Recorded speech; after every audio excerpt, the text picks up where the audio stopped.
Now, I saw this story and I did not believe this. Apparently, the current socialist/communist darling on the left, Zohran Mamdani, when he went to college, decided that he was black and put it on his application. Look at this. Identitarian socialist Zohran Mamdani, this is post-millennial, declared he was black or African American on a college application. South Asian socialist, communist, identitarian mayoral candidate Zohran Mamdani identified as black or African American. I can't believe this. What is it with these people? As well as Asian on his college applications. The New York Times has learned via a hack of the school's application data. Millions of records were leaked.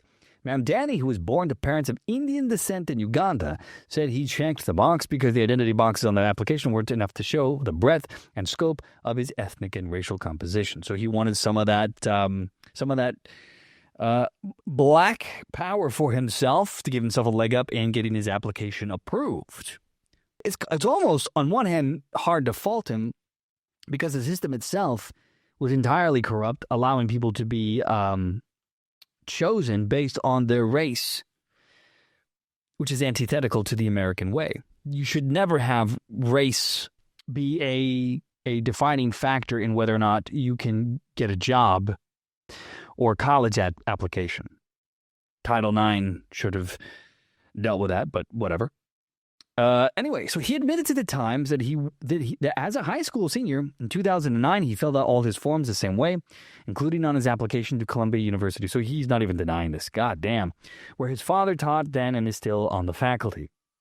The data hack was an effort to discover if Columbia still uses a race-based admissions program, as they did at the time Mamdani was considering the school. His Hollywood film director mother, Mira Nair, has said her son is a total Desi, a term for South Asians. And she said that we are not Farangs at all. He is very much us. He's not an American at all. He was born in Uganda, raised between India and America. He is at home in many places. He thinks of himself as a Ugandan and as an Indian. But when it came to his college application, he then saw himself as black. Now, on Thursday, he told the Times that he doesn't consider himself to be either of the things he checked off on that application back in 2009. Instead saying that he is a liar with his pants on fire, and he thinks people are stupid for not seeing that. No, he said instead he considers himself to be an American who was born in Africa. He came to the U.S. with his parents when he was 7 years old and became a naturalized citizen when he was 27, and he is now 33 years old and considers himself to be a dual citizen of both Uganda and the United States. Now, I will say, I think if you hold any office in the United States, you should not have dual citizenship.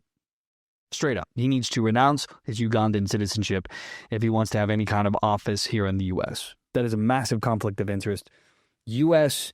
interests are not going to align always with Uganda, so you have to pick and choose. But that's just me. I don't think a dual citizen or a non-citizen should ever hold office in the U.S.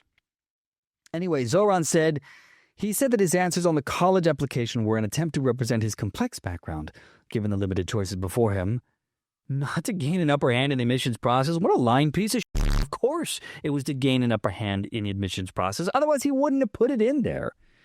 Don't lie about it. Own up to it and then move on. What a f***ing idiot. I didn't want to gain an upper hand, even though it was totally going to give me an upper hand. Right. And he noted that he wasn't accepted to the Ivy League school. That's irrelevant. He still lied. And he also said he didn't want to go to a school where his father was a professor anyway. Most college applications don't have a box for Indian-Ugandan, so I checked multiple boxes trying to capture the fullness of my background by lying, Mamdani said. He wrote in Ugandan where he was able and said that the identity boxes used by colleges are constraining. I wanted my college application to reflect who I was, he said, and so I lied, calling myself black. Mamdani further told the Times that it was only in his college applications that he identified as black or African American, meaning he's a piece of shit liar who lies when it is advantageous to himself. But of course, he doesn't want to admit it because, well, I don't know. Maybe he's a coward, but it's definitely a piece of shit thing to do. And then to lie about the intentions, to say, well, I didn't want to lag up. Then why the f*** would you put that on there? It would have been irrelevant otherwise. Now, Columbia University actively uses identity data to make their determinations for admissions, which again should be illegal. Oh, yeah, and they are no longer legally permitted to do so after a Supreme Court ruling found that it was discriminatory, obviously, and a racist practice, which it is. Highly racist. Mamdani attended Maine's Bowdoin, and prior to that was a graduate of Bronx Science, where he ran for student office on a platform of free juice. He lost. What do you mean, free juice? Let's see what this is. Danny once promised free juice to win over classmates at the Bronx High School of Science. Now, years later, the Democrat nominee of New York mayor is facing mockery as his high school campaign reemerges amid a mayoral run. So, he wanted to give away free juice and gym credits for attending school.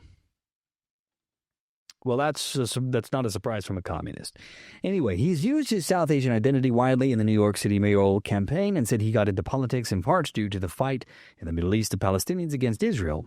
In the general election, he'll be running against the incumbent mayor Eric Adams, who is a black man from Brooklyn. So the question is, will he adopt a black accent if it helps him win?